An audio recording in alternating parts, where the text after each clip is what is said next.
In the past 30 days, I have made more putts outside 25 or 30 feet than I have my entire life.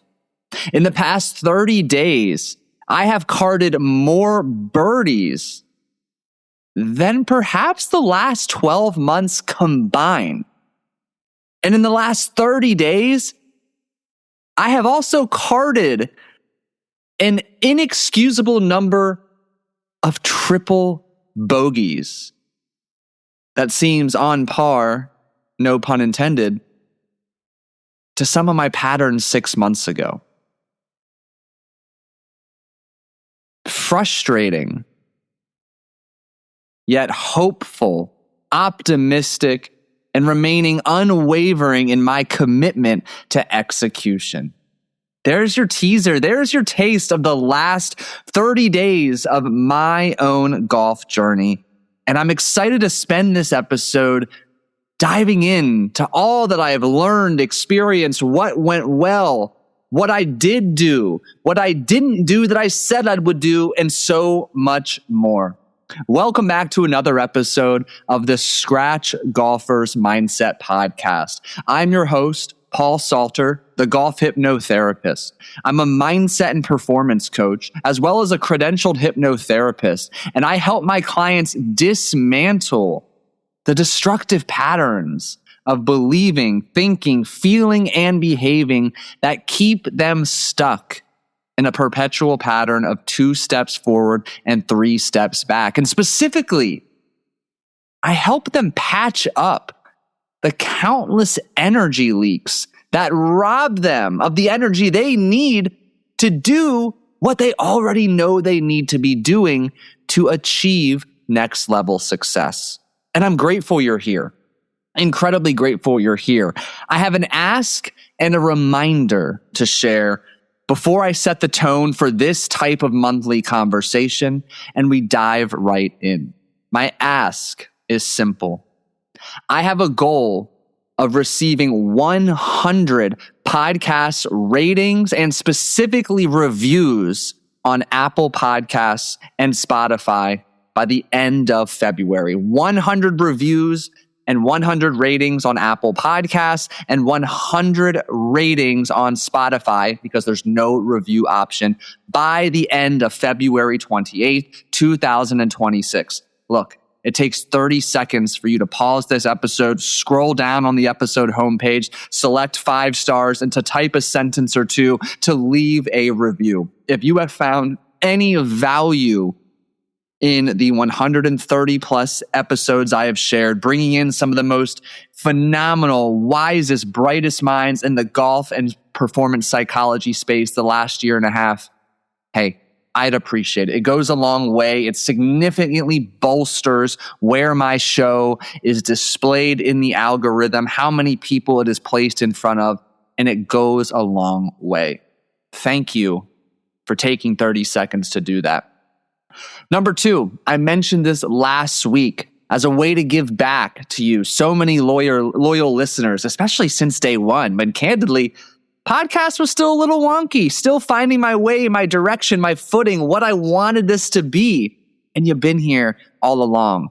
As a thank you to every single one of you, I told you if you want a taste of a high performance hypnotherapy and mindset coaching session, all you need to do is fill out the application, the link found in the show notes, and I will circle back. It might not be in a week. You know, my schedule, my bandwidth is going to drive when it is I reach out to you, but I'm going to gift you that.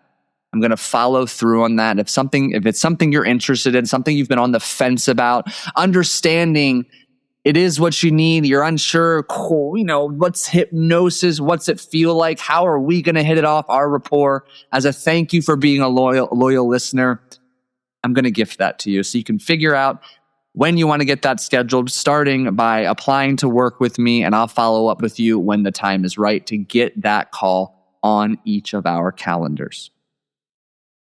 Today is an exciting episode, and here's what you're in for, and here's what you're in for during the first Monday of every month moving forward. It will serve as my vulnerable, candid update on my own golf journey. If you recall, when I first started this podcast, in fact, I believe it was the second episode, I told you about the 63 I shot. Now, that 63 was across 9 holes, countless mulligans and several OBs I probably didn't count correctly. And we fast forward to finally earning the opportunity, having logged enough rounds and putting together some semblance of knowing what I was doing. I had a handicap. And it was in the 25 to 30 range, and slowly it started to settle at 25, 23, 22. And lo and behold, around, I believe, September or October last year, we got down to a 15.0. An inconsistent, interesting end to the year, to say the least. A lot of personal life factors contributing to that. And we ended the year also at a 15.0. And my goal, I'm candid, I will get to scratch. I have the potential, the commitment, the work ethic, and most importantly, the word I shared there is the commitment. It'll take what it takes. I'm going to do the right things technically, emotionally, mentally, surround myself with the right people in my corner to get there as fast as possible while experiencing, enjoying the journey and the man I become along the way. Because holy shit, has this game taught me so much about myself in such a short amount of time. And side note, it's introduced me to so many fucking wonderful people too. Appreciate you listening. I appreciate all of the people I've had the chance to connect with virtually and in person through this incredible game. So very grateful here, really excited to see where this year goes. And true to my word, I'm going to tell you about the ugly, the things I'm not proud of, I hate, that I hesitate even sharing. It needs to be said, though. You need the candidness. You need the vulnerability, because I know, too, that you are experiencing a collection of emotions, a handful of challenges. And at the end of the day, if you're anything like me, you feel like you're doing what you need to be doing. You're putting in the work, and the results aren't coming as fast as you would like. So let's talk about it. And it's my hope that you can listen to what I share through a lens of curiosity.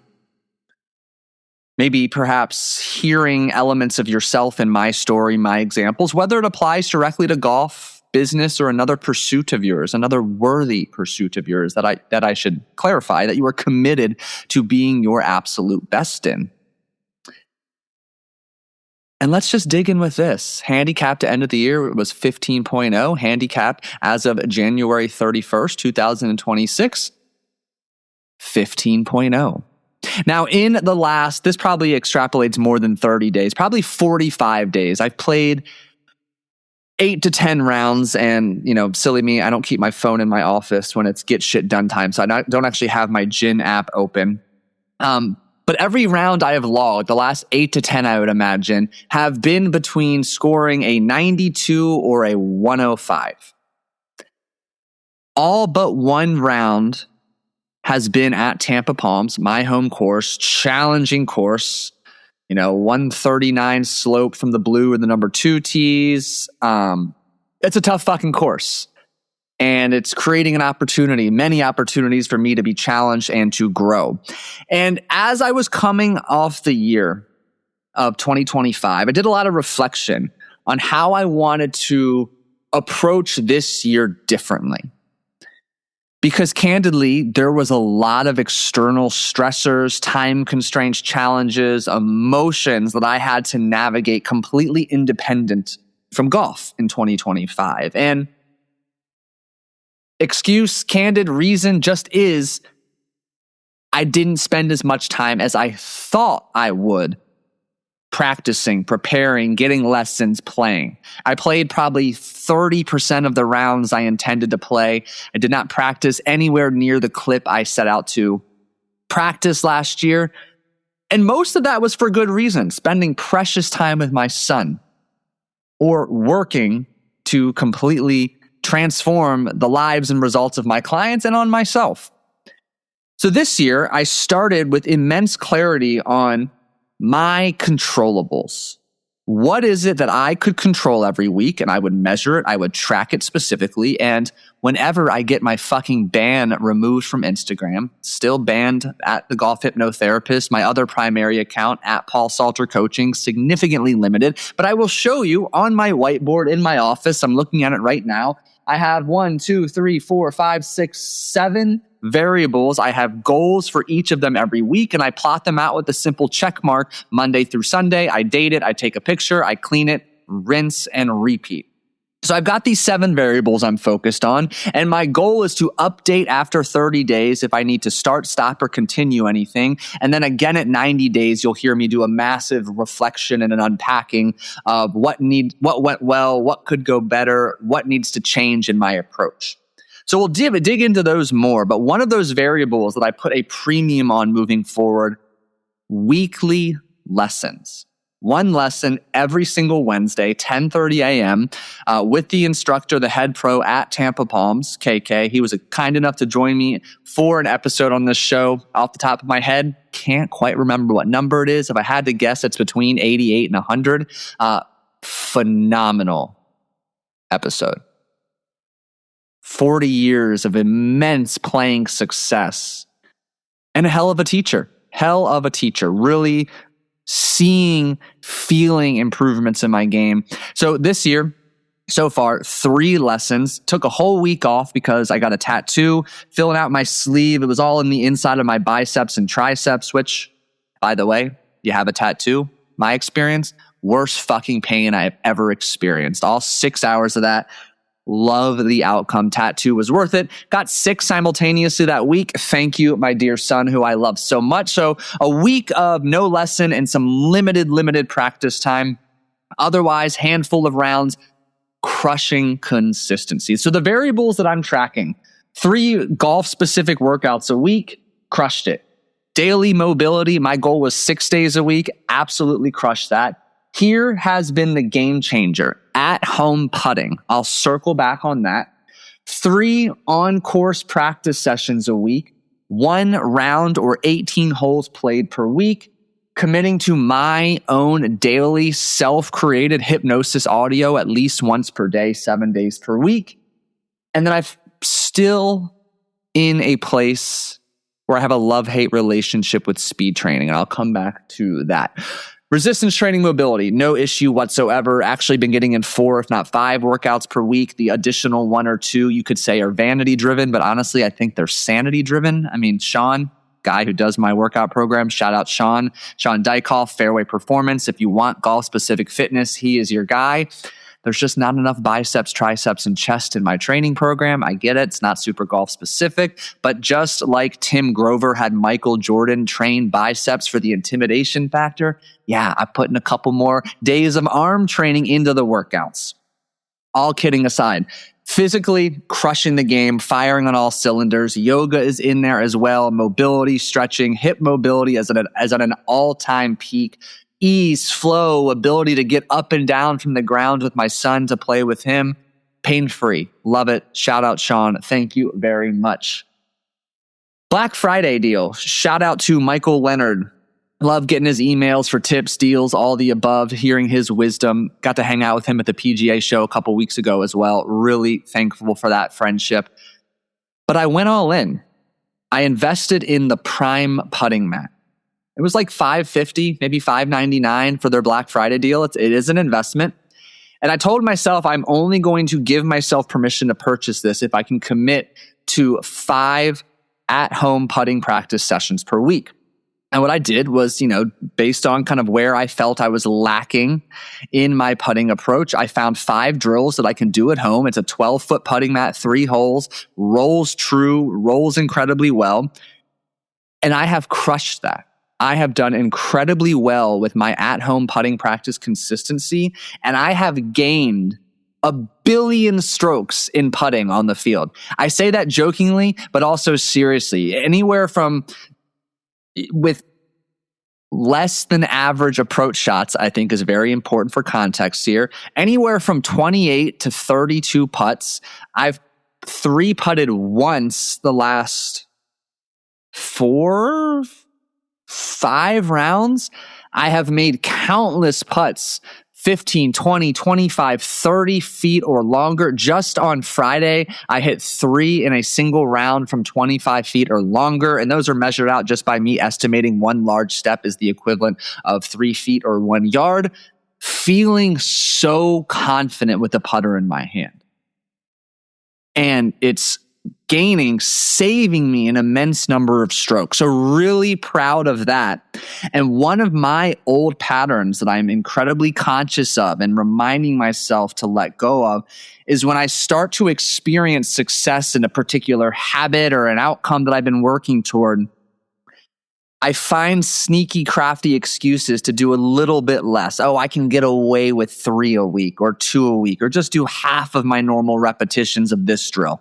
Fuck that. I'm keeping my foot on the gas with putting. I have experienced firsthand more than ever before how capable I am of saving par, saving bogey, if not double, because of my ability to putt. And I will continue to commit to that and to strengthen that. I look forward to this continuing to shine even brighter, especially as I get my ass in gear when it comes to my greens and regulations and off the tee box, which we will get to in a moment. And I guess we'll go technical here in a moment, but as you can imagine, we're going to go into the mental and the belief aspect of what has transpired these 30 days as well. The biggest focus and takeaway from my first lesson to kick off the year was alignment.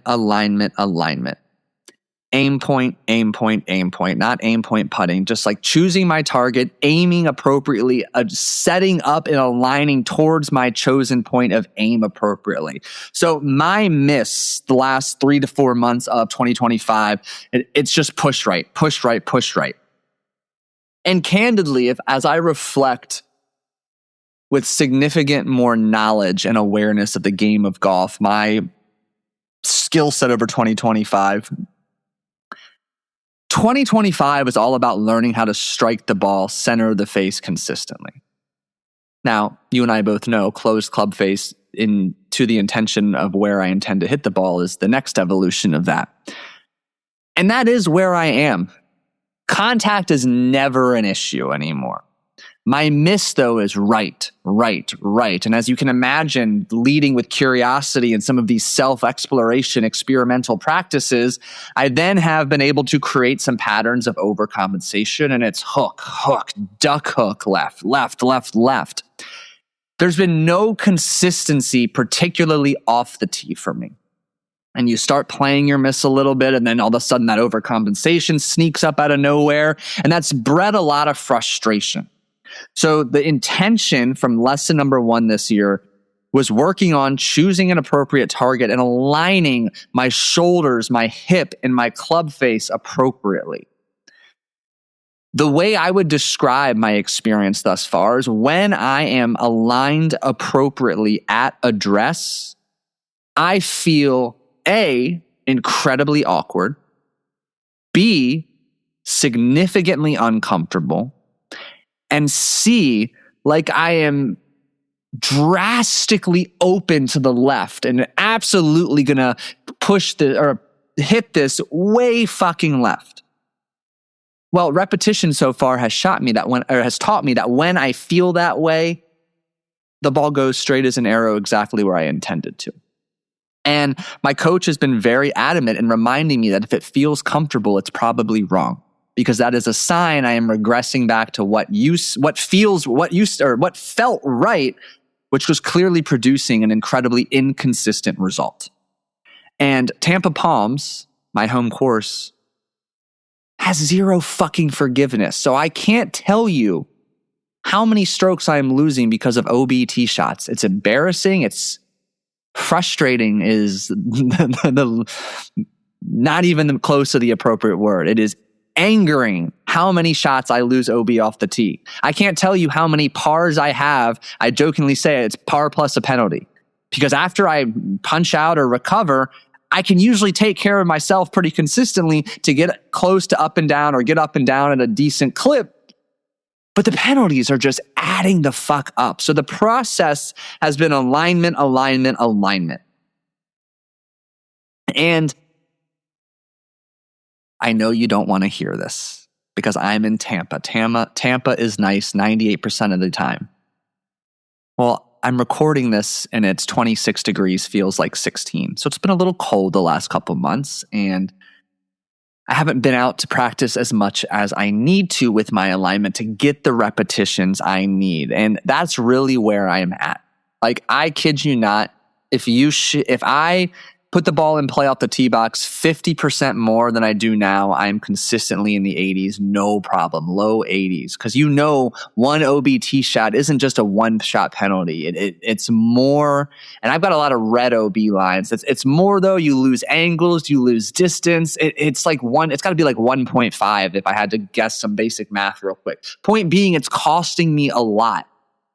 And here's an interesting point here, and I know this is a bit all over the place. I'm doing my best to rein it in, is when I first joined this course, so it's been a year, literally a year, all of these experienced, skilled golfers would make comments directly or indirectly. You don't use driver on this course. A couple select holes. It's a 3-wood course or a 2, 3, 4 iron course. And I ebbed through periods of consistency, or we could say confidence, with my 3-wood throughout last year. And there were periods of time, some of my best scores were with 4 iron, 5 iron off the tee.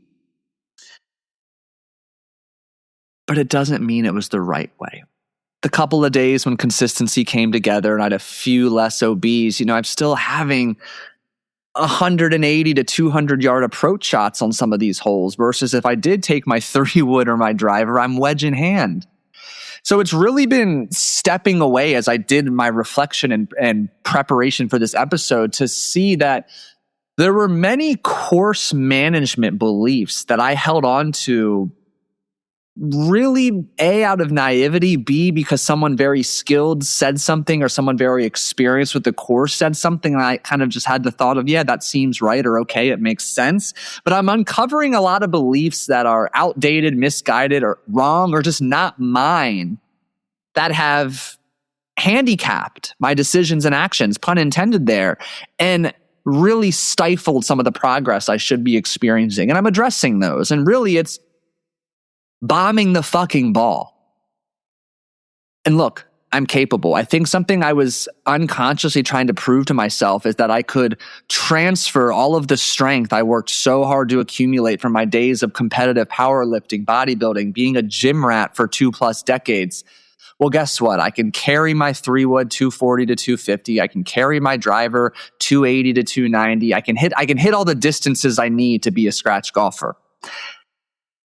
So it's time to really double down on the technique. And as we're 3 lessons in so far, what I will tell you, the quality of my shots has significantly improved. The consistency is not yet there. I am striking and compressing the ball better than ever before when I am calibrated online and dialed in. It's actually produced more distance, yet I'm not executing consistently yet. And if there are 10 variables that need to go online and be appropriately calibrated to get my mind and body synced and my body set up to execute, it's like every time I'm addressing the ball and initiating my takeaway, 8 or 9 of those variables are online, but something is still lacking. So we've talked about this before. It's this conscious competence model of learning, the adult learning model. So I'm very aware, and I'm still in that process due to lack of repetitions, where I'm really expending a lot of energy thinking and remembering all of the variables, especially as my position at address still feels so foreign and uncomfortable. And it's a game of repetitions right now. And that's where I'm at, which is exciting. And that I know, as I continue to put in the work, I continue to slow down, prioritize quality over quantity, prioritize intentionality during my practice sessions. The future is bright. The future is bright. And my commitment in the month of February is one specific practice block on Tuesday mornings dedicated to driver and 3-wood. One specific, just those two clubs after an adequate warm-up. All things alignment. The alignment sticks are out. I'm slowing down. I'm picking my target. I am really engrossing myself in my total pre-shot routine so I can continue to feel a bit more comfortable when I am aligned and aimed appropriately. So that's the focus. And that's where, I mentioned earlier a bit of that love-hate speed relationship with speed training. Because I told you last year, I got so caught up in trying to have a faster, higher number on the speedometer every time during a speed training practice, I was sacrificing technique. So I've decided to postpone speed training, and you can tell me I'm wrong. You can tell me I'm right. You can tell me you disagree, agree. I don't care. And I'll reevaluate at the end of Q1. Right now, I hit the ball long and far enough. Do I want to hit it longer and further? Absolutely. Right now, though, I need to drill in this new alignment, ensuring that I am striking through, compressing the ball, hands are forward, over and over and over and over. And that's where the intention will be. Still committed to playing once a week, weekly lesson on Wednesday, practice session on Tuesday, additional practice session on Friday or Saturday, depending when I do or don't have my son. And otherwise, it's putt, putt, putt, putt, putt every day almost at home, 5 times a week, 5 putting drills, falling in love with that, the 10 to 20 minutes it takes to have quality, intentional practice. It served me so well. It exponentially rose my confidence with putter in hand. I'm a fucking great putter, and I look forward to building off of that and allowing that confidence, that certainty to continue to bleed into every other aspect of my game through continued commitment to consistent repetition. Now, the other slightly under the radar surface or under the surface chatter that I caught myself in is throughout a round, and I know where this comes from. Throughout a round, I am still too focused on playing bogey golf. And I believe the context of this is, if previously I was struggling to break 100, the next, short-term goal is, be a bogey golfer, flirt with break 90, and then break 90 consistently, then break 80. So it's this stepwise fashion. But I felt my internal chatter just hanging there too much. Really just hanging out around being a bogey golfer. And for me, it's starting to exude feelings and beliefs of settling just good enough. And I don't like it. It's starting to feel incongruent, icky, if you will. So I'm ditching that altogether. And I'm just focused on my process. One well-executed process and shot at a time. And that is the intention I will bring to each of my rounds scheduled for the month of February. I've got one on the books each week already, and looking like 1 or 2 of the weekends, I'll be able to squeeze in an additional round as well. So excited for that. That's where we're at right now. Patience. I think I'm saying that more for me than you, but I hope it's timely for you as well. I have the blueprint. I have the plan. I have the help that I need in my weekly lesson.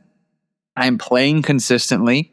I'm going to turn up the dial of practice consistency with intentionality on the drills and the presence that I bring to each of those practice sessions and rounds.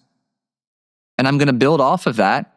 And I'm going to excitedly share with you where my handicap has dropped at the end of February when I share February's after month report, if you will. What a beautiful game. What a fun game. What a beautiful mirror of life. And I thank you so much for tuning in, for staying curious about where I'm at in my own golf journey. I can't wait to maybe literally one day, but at least here virtually, sharing a beer together, celebrating when I am down at scratch, when you are at scratch, because you too are committed, remaining steadfast in your commitment to be the best you on and off the course. 2 quick reminders. You found value today or in any other conversation on one of these episodes, please go leave a review. It takes 30 seconds. It supports the show immensely. And as a thank you to you for being a loyal, dear listener, like I told you, if you've been contemplating this type of work, mindset and performance coaching, high performance hypnotherapy, yet kind of stuck in indecision on the fence, come get a taste, a full experience. You can do that with the link below in the show notes. Otherwise, have a fantastic start to the week. Show up, be present, be grateful, be excellent, and I'll catch you in Thursday's episode.